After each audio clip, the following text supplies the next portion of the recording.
Ako si Russell, 3 taon ng tambay. Charot! Ngayong araw nga palang ito ay kakaunin kami ng aming pastor para tumulong sa aming church. Hindi ko nga pala alam kung anong iniisip diyan, pero ang alam ko ang iniisip ko, siya. Charot! Siyempre, gusto ko na magkape tuwing umaga.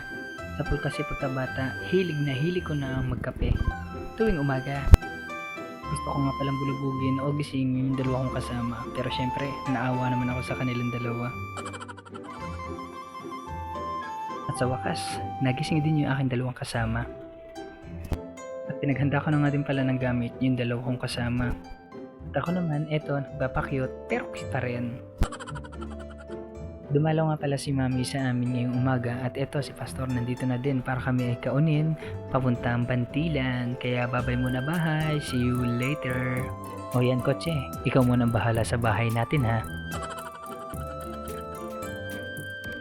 Si Darren nga pala ang kasama ko sa loob ng tricycle, pero nagpalit silang dalawa ni RJ nung bumaba sila at bumili ng baboy. At alam niyo ba, pinaghintay pa kami dito ng tindera pero hindi siya dumating. Parang siya, hindi ka na binalikan. Charot! Siyempre dito kami dumaan sa Montesilio, sa barangay Montesilio at alam niyo ba napakaganda ng tanawin dito sa aming dinaanan at kitang kita ang Mount Banahaw. Napadaan nga pala kami dito sa tindahan ng pakwan kaya bumili muna si Pastor ng 2 jambong pakwan para dadalhin mamaya daw kay Ate Margie. Shoutout kay Ate Margie!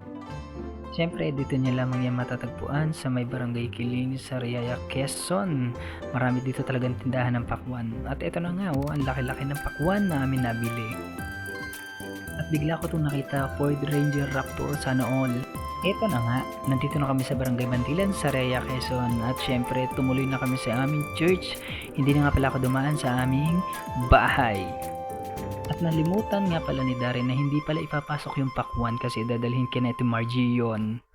Siyempre, nang makatapos ako sa church, umuwi muna ako ng bahay para makita ang aking ina at ang aking pamangkin. Siyempre, dumating din nga pala yung aking in-order kay Shopee na chocolate. Favorite daw ng aking pamangkin, pero hindi ko naman to favorite. Kaya tiningnan ko muna kung ano yung laman ng mga order ko sa Shopee. Eto nga pala ang aming titibagin ngayong umaga. Siguro abutin kami dito ng maghapon sa pagtitibag. At ito, sinimulan nga pala ni Darren tibagin yung pader na pinapatanggal ng aming pastor. At alam nyo ba na napakahirap tibagin ng pader na ito? Parang love life mo, hirap na hirap. Charot! Siyempre, nagtulong-tulong kami tatlo dyan para matibag or matanggal yung pinakapader. Sabi nga nila, kapag nagtulungan, mas madaling matatapos.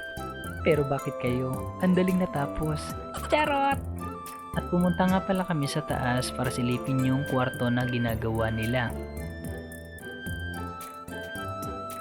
At pagkatapos namin mapagod, eto kakain na kami ng tanghalian. At ang ulam namin dito ay ginataang tulingan. Napakasarap naman. At alam nyo ba na napakarami namin nakain ng tanghalian kasi gutom na gutom kami at pagod na pagod kami. Siyempre, after namin magtrabaho, uuwi na kami ng bahay.